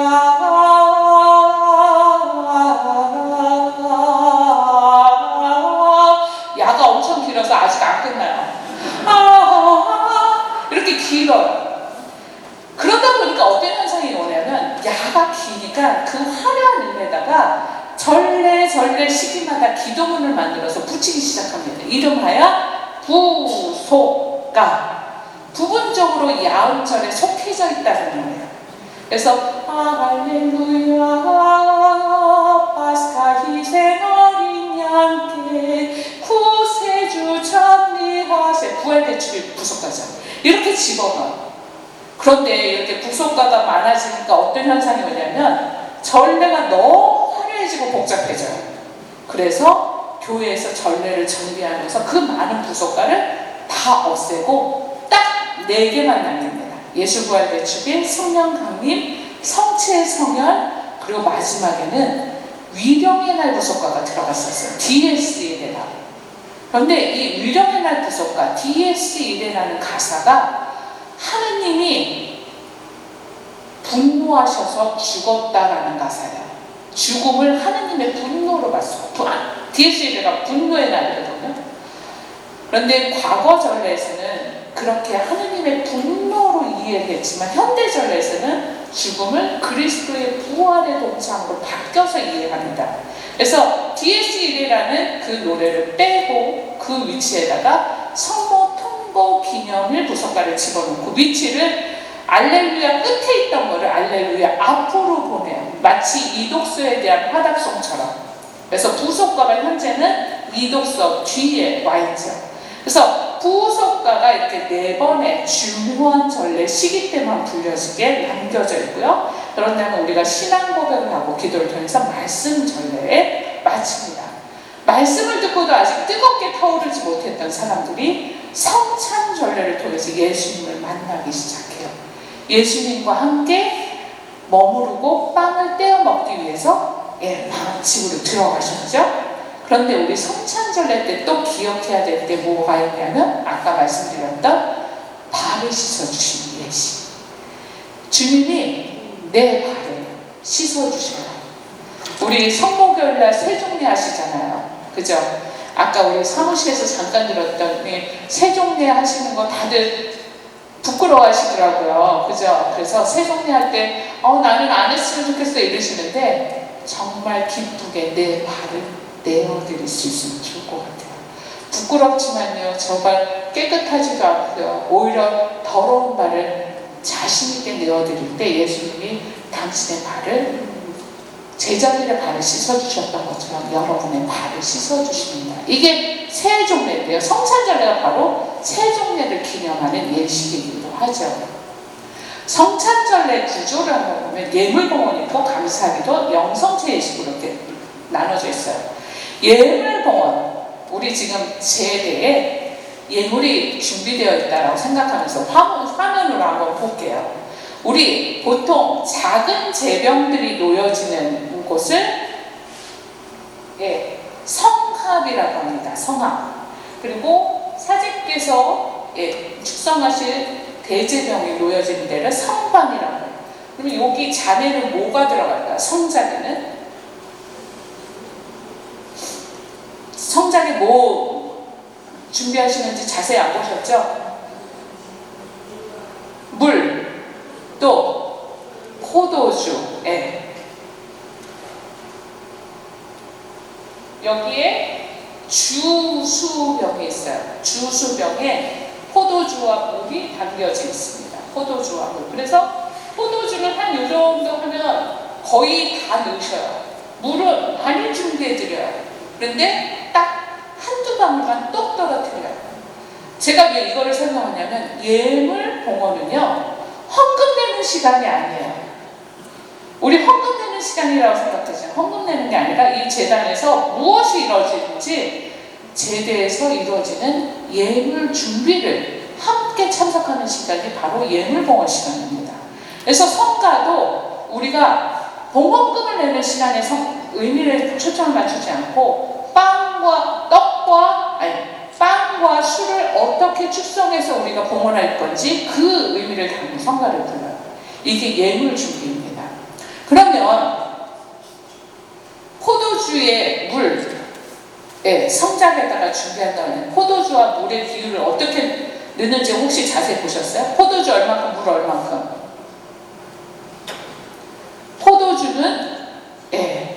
포도주가 10이면 물은 1밖에 안 들어가요. 포도주와 물의 비율을 그 정도로 합니다. 포도주에 물을 왜 섞을까요? 포도주가 너무 세서 조금 약하게 하려고? 우리 복사아이들이 피정을 와요. 복사아이들한테 물어보면 신부님이 술에 약해서, 그랬더니 어떤 애가 야 우리 신부님 술 세! 이러시거든요. 그 신부님의 주량과 아무 상관이 없어요. 포도주에 물을 섞죠. 우리가 기억할 게 3가지 의미입니다.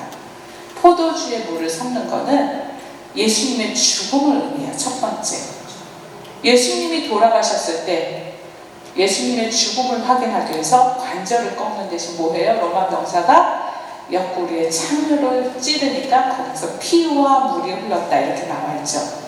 그래서 예수님의 죽음을 상징해서 포도주에 물을 섞어요. 이게 첫 번째. 두 번째 의미는 예수 그리스도의 신성과 인성을 의미합니다. 하느님의 아들이셨지만 사람의 고통을 고스란히 겪어내셨던 예수님의 인성, 신성과 인성을 상징하고, 세 번째는 교회를 상징해요. 포도주인 예수 그리스도와 물인 하느님의 백성 우리가 하나로 섞여서 교회를 이룹니다 해서 죽음 신성인성 교회를 의미해서 포도주에 물을 섞어서 준비해요. 이렇게 준비를 하는 시간대 부르는 성가가 예물 준비 성가 또는 봉헌 성가라고 합니다. 그래서 우리가 헌금 내는 시간에 부르는 성가가 아니에요. 그래서 사제께서 어떤 준비를 하시는지, 지금 제단에서 어떤 일이 이루어지는지를 함께 기다리고 함께 준비에 동참하는 시간이 바로 예물 준비 성가, 그리고 그때 불려지는 노래가 봉헌 성가입니다. 그러고 나는 준비된 땅과 포도주를 예수 그리스도의 몸과 피로 축성을 하는데요. 이때 축성하기 전에 신부님께서 긴 기도문을 해요.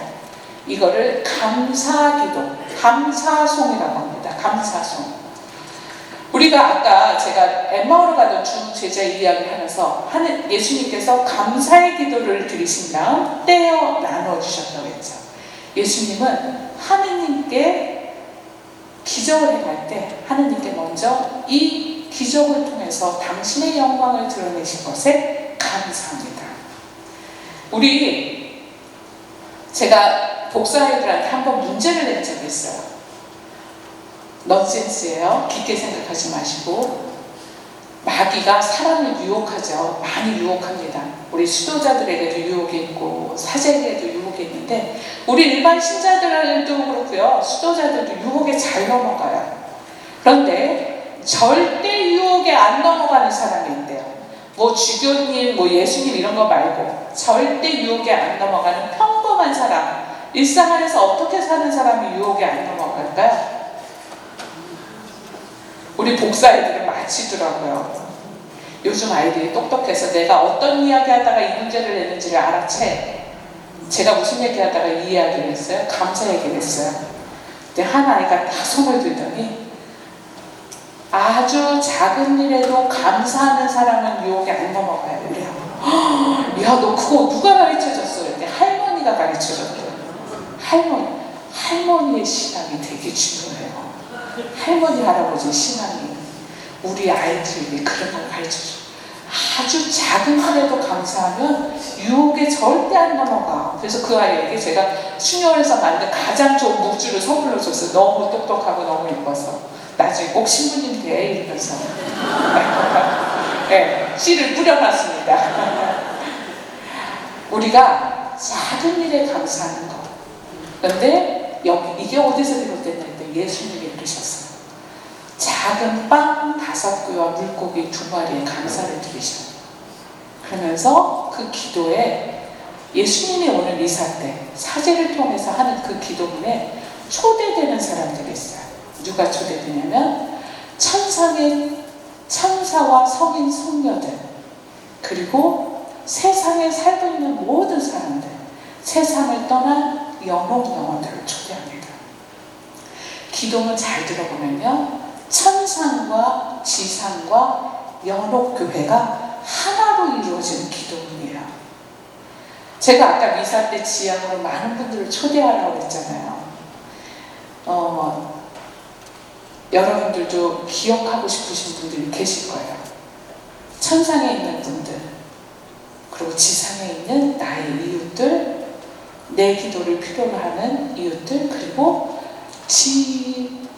천상도 아니고 지상도 아니고 연옥에 있는 세상을 떠난 우리 이웃들 분명히 계실 거예요. 그러면 그분들을 초대하시는 시간이 바로 미사입니다. 하느님이 천상과 지상과 연옥을 하나로 일치시켜주는 잔치를 베푸시는 거예요. 오늘의 미사가 어마어마하죠. 신부님 곁에 천사들과 성인 성녀들이 서 계셔요. 그리고 여러분들 이 빈자리마다 내가 초대한 이웃들이 이 자리에 앉아 계셔요. 그거를 체험하셔야 돼요. 저는 매일매일 미사 때 초대하는 분이 계셔요. 제가 아까 제 이야기를 하다가 말았는데, 저는 원래 성악을 전공하려고 하지 않았어요. 갑자기 고3 때 이렇게 진로를 바꿨는데요. 원래 제가 되고 싶은 거는 동시통역가가 되고 싶었어요. 그래서 그 당시에 제가 중학교 때 영어를 잘해서 딱 딱 제가 중학교 졸업할 때쯤 외고가 생기기 시작했습니다. 그래서 제가 대원외고 1, 2생이에요. 대원외고를 들어갔을 때 저의 꿈은 통역관이 되고 싶다, 이게 꿈이었어요. 그래서 통역가가 돼서 전 세계 이렇게 돌아다녔으면 좋겠다 이러고서 이제 대원외고 시험처럼 들어갔는데, 갑자기 대원외고 잘 다니다가 고2 기말 시험, 음악 시험을 보는데 저희 음악 선생님이 성악 전공이셨는데 제 노래를 딱 듣더니 야, 문정아, 너 성악하면 서울대 가겠다 이러는 거예요. 성적은 서울대가 아니었는데 그 말에 제가 그날부터 이제 엄마를 조르기 시작했어요. 엄마, 나 선생님이 성악하면 서울대 간다는데 성악 시켜줘 그랬는데, 저희 집안 형편이 제가 피아노를 갖는 이유도 레슨비가 비싸져갖고 갖는데 성악은 엄감생심이었죠. 그런데 엄마한테 졸랐는데 엄마가 얼마나 걱정이 되셨는지, 그때 본당에서 이제 성가대 활동하셨을 때인데 성가대 담당 지도 수녀님한테 우리 문정이가 성악을 시켜달라는데 어떻게 하면 좋을지 모르겠어요 하고서 이제 넋두리처럼 고민을 상담했는데, 이 수녀님 교리반에 떡하니 성악과 대학원생이 있었던 거예요. 그래서 그 수녀님이 저를 이뻐하셔서 성악과 대학원생을 딱 붙잡고, 야, 너 아이 하나 키우면 내가 영세 빨리 받게 도와줄게 이러면서 이제 딜을 하셨어요. 그래서 이 언니가 정말 천사처럼 착한 언니인데 저를 고3 올라간 저를 성악 레슨을 공짜 레슨을 해주기 시작했습니다. 제가 1년 동안 공짜 레슨을 받고 대학을 들어갔어요. 그런데 그 언니가 다행히 또 좋았던 건 뭐예요? 그 언니가 선화예고 강사를 나갔을 텐데 대원예고랑 선화예고랑 가까워요. 그러니까 자율학습 시간에 제가 선화예고 가서 레슨 받고 와서 자율학습하고, 그러니까 1년을 준비를 해서 이제 대학에 들어갔는데, 그렇다고 제가 서울대 나오진 않았어요. 수포자여서 수학을 공부를 못해서 대학을 좀 낮춰서 이렇게 들어가긴 했는데, 대학에 들어가니까 처음에 그 대학 들어가기 전에 입시를 보는 날 꿈을 꿨어요. 노래 시험을 보는 날 꿈을 꿨는데 무슨 꿈이었냐면, 마치 압구정동 성당 느낌이 드는데 제 꿈에 나왔던 성당이 이렇게 스테인글라스로 빛이 쫙 들어오는 성당에서 제가 검정색 수도복을 입고 십자가를 들고 제 입시곡을 부르는 아주 불길한 꿈이었어요. 불길하죠? 네. 도대체 하느님의 뜻이 뭔가? 네, 십자가 들고 수도복 입고 여기 서서 이렇게 노래를 뭐 이러면서 노래를 부르는 거예요, 입시곡을. 그래서 뭐 재수를 안 하고 덜커덕 이제 붙긴 했지만 처음에는 제가 공부도 잘했고 노래도 잘하고 이래서 대학에 붙은 줄 알았어요. 그런데 그게 다 하느님의 계획이시구나. 근데 제가 그 잘난 척을 하려고 하는 얘기가 아니라 저를 노래 가르쳐줬던 언니, 저에게 정말 헌신해서 1년 동안 저를 잘 가르쳐줬던 언니가 압구정동 신자였어요. 네, 여기 현대랑 같이 살고 있었던. 그런데 이 언니가 10년 전에 세상을 떠났어요. 네. 저에게는 제가 남자 혼자만 있으니까 친언니 같은 언니였어요. 근데 친언니 같은 그 언니가 아이들 때문에 미국에 가서 살다가도 오면 요 현대백화점 앞에서 저랑 만나서 맛있는 거 사주고 용돈도 주고 이랬던 그 언니가 갑자기 병이 걸려서, 그때가 싹스 이런 거가 있을 때였어요. 한국에 들어왔는데 제가 얼굴도 못 봤어요. 왜냐면 이렇게 전염병이 보니까 환자를 만날 수가 없었던 거예요. 이 언니가 6개월을 견디지 못하고 세상을 떠났습니다. 너무 마음이 아픈데 어떻게 할 수가 없는 거예요. 너무 슬픈데. 나에게 친언니 같은 언니인데 이 마음이 해결이 안 되는데 처음에는 정말 많이 울었어요. 언니를 이렇게 그렇게 떠나보내는 것에 대한 슬픔이 컸는데, 어느 날 제가 미사 딱 생각이 나는 거야. 맞아. 미사 때 세상을 떠난 이웃들과 지상에 있는 이웃들을, 그리고 천상에 있는 우리 스텔라 언니는 아마 천상에 갔을 것 같아요. 천사가 된 이 분들을 초대하는 자리가 미사구나 생각하고 그날부터 언니를 제 옆자리에 초대했어요. 언니를 미사에 초대하고 나니까 그 슬픔이 사라졌어요. 간혹 그 가족을 잃은 슬픔을 겪으시는 분들 되게 많으시죠. 우리 이태원 참사로 아니면 세월호로 그런 분들을 보면 마음이 너무 아파요. 그죠? 어떻게 위로해 드릴 수 있을까? 저희 피정의 집에도 그런 분들이 오십니다. 먼저 자식을 떠나보는 부모님의 마음 어떻게 헤아릴 수 있겠어요? 그런데 그분들에게 말씀드려요. 감히 미사에 그 자녀들을 옆에 초대하고 미사하세요. 저도 스텔라 언니를 초대하고 몇 개월 전에 저희 동기 가장 사랑하는 언니랑 태안 말기로 추명하다가 3년 추명하다가 세상을 떠난 동기 3년 동안 제가 간병을 했거든요. 그 언니가 세상 떠나는 그 뒷전에다 제가 약속을 했어요. 언니 이제 나와 미사에서 만나. 그리고 매일매일 미사에 스텔라 언니 그리고 저희 동기 수녀를 이렇게 옆자리에 저 초대합니다. 미사는 하느님이 우리를 그 이웃들을 만날 수 있도록 초대해 주시는 잔치예요. 천상과 지상과 연옥이 하나로 일치되는 잔치가 바로 미사예요. 누구를 통해서? 바로 예수 그리스도를 통해서. 예수님을 통해서 우리는 그분들을 만납니다.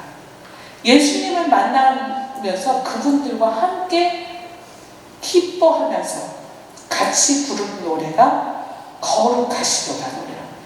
산토스 산토스, 이 노래가 바로 천상과 지상 연옥에 함께 부르는 노래입니다. 거룩하시다는 노래를 부르게 되고요. 그 다음에 우리가 축성된 성체와 성혈을 만나요. 기도문을 통해서. 이 기도문을 통해서 사제는 예수님의 몸과 피로 빵과 술을 변화시켜 주십니다. 요즘 우리 한국교회에서 이슈가 되고 있는 나주 윤율리아 사건 있죠. 거기서는 성체가 피로 변하고 살로 변합니다. 그런데 예수님은 우리에게 살로 피로 주시지 않고 빵과 포도주로 당신의 몸을 내어주셔요. 성체로 내어주십니다. 그런데 정말 교회에서 살로 변화된, 피로 변화된 이 기적을 교회가 인정하는 데는요 1, 2년 갖고 안 걸려요. 몇백 년씩 걸려서 조사를 하고 그 기적이 교회에 어떤 영향을 주는지를 봐요. 이렇게 기적을 인정한 성당들이 아주 드물게 있어요. 이태리 란치아노에 가면 모셔져 있는 성체와 성혈입니다. 후대의 과학자들이 그 당시에는 인정 못 받았어요. 후대에 몇백 년이 흐르고 이거를 교회가 인준을 해요. 기적으로. 그래서 교회에서 이 조사를 인준하기 전에 조사를 합니다. 성혈은 사람의 AB형 혈액형, 성체는 사람의 인체 조직 중에 심장의 가장 내부 조직이에요. 예수 성신 그러면 예수님의 심장에서 나오는 피, 그래서 상징에서 성화 많이 나오죠. 바로 예수님의 심장을 오늘 우리가 영하는 게 바로 영성체입니다. 우리 영성체 예식으로 들어가 볼게요. 영성체 예식은 신부님이 축성해 주신 예수 그리스도를 통해서 축성해 주신 사제 신부님 예수님의 몸과 피를 영하기 위해서 우리가 준비 기도를 바쳐요. 주님의 기도와 평화 인사를 나누죠. 그리고 그 평화 인사가 나눠지면서 사제는 침묵 중에 빵을 쪼개십니다. 이렇게 온 몸으로 되어 있던 빵을 쪼개면서 바로 하느님의 어린 양이다라고 외쳐요. 빵이 쪼개어진다라는 것은 하나의 미랄이 부서지는 것. 예수님이 오늘 제단에서 죽으신 걸 의미해요. 예수님이 우리를 대신해서 희생생으로 바쳐진 걸 의미해요. 그래서 그때 부르는 노래가 하나님의 어린 양, 바로 당신은 오늘 제단에서 피 흘려 죽으시는 어린 양이십니다 라고 고백하는 거죠. 그러면서 우리는 성체를 영하기에 부족하지만 우리 안에 오시면 우리가 곧 나아질 것입니다 라고 고백합니다. 우리 영성체, 라틴어로 꼬모니오레라고 합니다. 꼼, 합성어예요. 꼼, 뭐뭐와 함께 우니오레는 하나를 뜻해요. 라틴어에서 꼼하고 우니오레. 근데 자음이 붙어서 합성어가 될 때는 모음이 붙어서 합성가 될 때는 자음이 두 개를 씁니다. 운이 오네. 그래서 M이 오는데요. 그분과 함께 하나가 되는 거예요. 우리가 그분 안에서 일치되는 거. 그분이 또 내 안에 오시면서 일치되는 거를 뜻해요. 그런데 이거를 영성학자들은 또 다른 뜻으로 해석을 해요. 꼭 문이오네라고 봅니다. 꼭 문이오네가 문이오네. 문이래라는 동사는 무슨 뜻이냐면 짓다, 쌓다예요. 성체를 영하는 거는 내가 그분 안에 오셔서 그분이 내 안에 오셔서 나와 하나가 되고 그분이 나와 함께 짓고 쌓는 일을 하시는 거예요. 뭘 짓고 뭘 쌓을까요? 사랑의 행위입니다. 영성체는 내 안에 모신 걸로 끝나는 게 아니라 내가 그분과 함께 사랑의 일을 행할 때 영성체가 완성이 돼요. 내 안에 예수님 오셨어. 그러면 그분의 일을 하셔야죠. 내 안에 예수님 오셨는데 집에 가셔서 성내시고 화내시고 싸우시고 이러시면 아니 되옵니다. 내 안에 예수님 오셨으면 그분이 하셨던 사랑, 그분이 하셨던 자비, 그분이 하셨던 겸손을 행하실 때 영성체를 완성하는 거야. 우리 이웃들에게는 굉장히 너그러우시면서도 가족들한테는 굉장히 팍팍할 때 많죠? 저만 그래요? 우리 다 그래요. 이웃들한테는 굉장히 법 없이도 살만한 좋은 사람이야. 그러죠? 그런데 내 가족한테는 늘 팍팍해. 우리 사순시기 때는 이웃들한테도 너그럽지만 내 가족에게도 너그럽게 대하기로 해요. 좀 힘들죠? 집안에 있는 사람들을 바라보는 게 쉽지는 않아요. 그런데 저희도 노력해요. 공동체에 살고 있는 자매들을 너그러운 눈길로 바라봅니다. 공동체에 살고 있는 언니들의 단점을 보는 게 아니라 그 언니가 갖고 있는 좋은 점을 보는 거예요. 우리 남편이 늘 삼시세끼 밥만 먹고 있고 아무것도 안 해. 아유, 밥이라도 건강하게 먹어줘서 고마워요. 이러시면서. 네. 아유, 누구는 위장장애가 있어서 식사도 못 하시는데 이렇게 건강하게 밥 드시고 텔레비도 오랫동안 그냥 인내롭게 봐주시고 자꾸 좋은 쪽으로 생각하시는 거예요. 네. 우리 부인이 자꾸 잔소리를 해요. 아유, 건강하니까 이렇게 소리라도 크게 낼 수 있으면 얼마나 좋아. 이렇게 조금 바꿔서. 네. 사순시기 우리가 무슨 희생하시고 인내하시고 극기하시려고 노력하지 마세요. 우리 가족들에게 조금 다른 시각으로 바라보고 우리 가족들 안에서의 불평할 거 조금 참아보고 이러면서 우리가 사순시기를 지내면 얼마나 좋을까라는 생각. 우리 영성체는 내 안에 계신 예수님을 이웃 안에서 바라보는 거.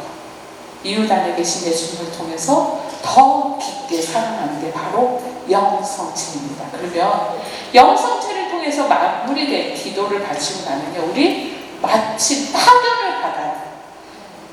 두 제자가 엠마오로 가던 두 제자가 벌떡 곧바로 일어나서 예루살렘으로 행했던 것처럼 우리는 다시 세상이라는 예루살렘으로 나갑니다.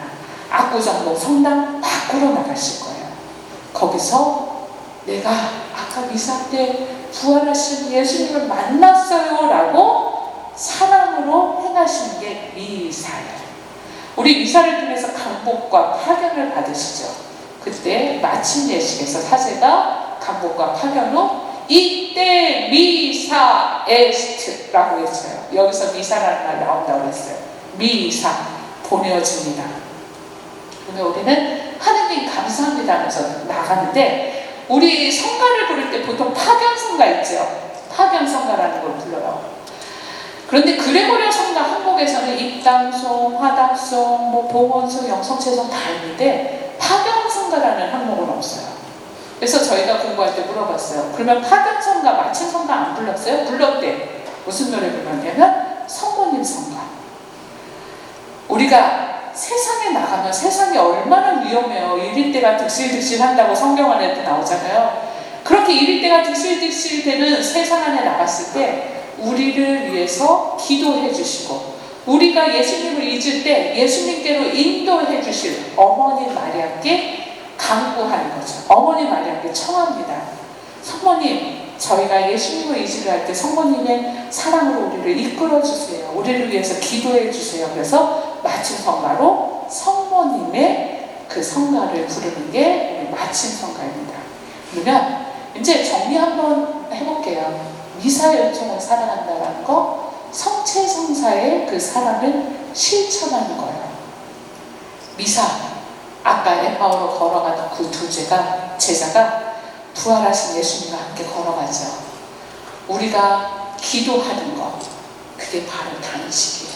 그리고 우리가 희생과 회개를 바치는 것, 그게 바로 단식이 됩니다. 제가 말을 잘못했네요. 우리가 대화하는, 그분과 대화하는 게 기도가 되고, 우리가 바치는 희생과 회개가 단식이 되고, 그리고 우리가 사랑의 나눔을 실천하는 게 바로 자선이 됩니다. 우리 사순시기에 기도하고 단식하고 자선 베푸세요 이렇게 배우시잖아요.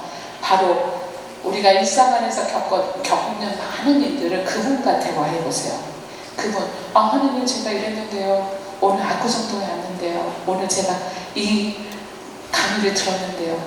이러면서 자꾸 대화하는 연습. 그리고 그분과 함께 그분께 나의 작은 선물을 바치는 게 바로 단식이면서 자선입니다. 파견이라는 뜻을 갖고 있는 미사는 평화로에 나가서 이웃들 안에 계신 성체 예수님 발견하면서 섬기고 또 내가 그들을 더 깊게 사랑하는 것. 우리 이렇게 미사를 살으셨던 많은 성인들 중에 한 분이 있어요. 오상의 비오 성인. 이 신부님께서 미사를 4시간 동안 바치셨대요. 얼마나 미사를 거룩하게 바치셨는지. 오상의 비오 신부님의 영성체 후 기도라는 기도문이 있어요. 우리가 이 기도문으로 마지막 마무리 기도를 바칠 건데요. 저랑 약속 한 가지만 할게요. 제가 학생들한테는 강의를 하면 항상 숙제를 내주는데 우리 압구정동은 숙제 검사를 할 수가 없잖아요. 그죠? 제가 다시 와서 또 숙제 검사를 할 수는 없고, 그래서 약속을 하나 하겠습니다. 제가 내일 수녀 미사 때 우리 여기 와 계셨던 압구정동 신자분들을 미사에 초대할 거예요. 6시 반 미사예요. 새벽 미사라 좀 이르죠? 근데 마음으로, 영으로 오실 거예요. 영으로 오세요. 초대합니다.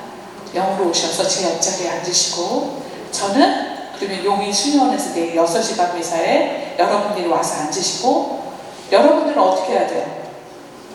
저 초대해 주셔야지. 저 초대해 주세요. 그래서 제가 압구정동 성당에 미사 오겠습니다.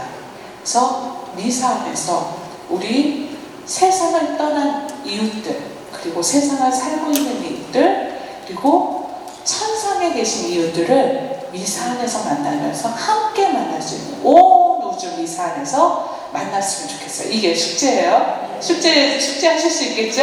그래서 처음에는 조금 어려우실 거예요. 수녀님 얘기한 이것도 놓치고 저것도 놓치고. 그런데 하나씩 하시면서 하느님을 만나는 체험을 하시면 좋을 것 같고, 나 이 강의 정말 또 듣고 싶어 막 이러신 분들 계시잖아요. 그죠? 이분들은 제가 올린 건 아니고 제가 강의를 한 본당에서 유튜브 영상을 만드셔서 올린 영상들이 있어요. 그래서 혹시 주변에 신앙에 조금 소홀해지시거나 가톨릭 신앙에서 조금 어려움을 겪고 있는 신자분들 있으시면 방금 전 모니카 수녀 이렇게 치면 제 영상들이 좀 올라갑니다. 노래 영상도 있겠지만 강의 영상들이 있어요. 그래서 같이 이렇게 들으시면서 이거 꼭 들어봐. 그러면 조금 성당 이사 가고 싶을 거야 하고서 이렇게 안내해 주셔도 좋을 것 같아요. 그리고 필요하시다면 또 우리 용인에 있는 피정에 오셔서 피정하시는 것도 굉장히 환영합니다. 그래서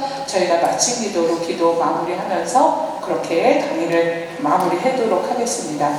마친 기도 함께 바치겠습니다. 성부와 성자와 성령의 이름으로 예수님, 제게 늘 머물러 주십시오. 저는 예수님을 더욱더 많이 사랑하고 주님과 함께 길동무가 되고자 합니다. 예수님, 제게 늘 머물러 주십시오. 그리고 제가 당신에게 늘 충실한 자 되게 하여 주십시오.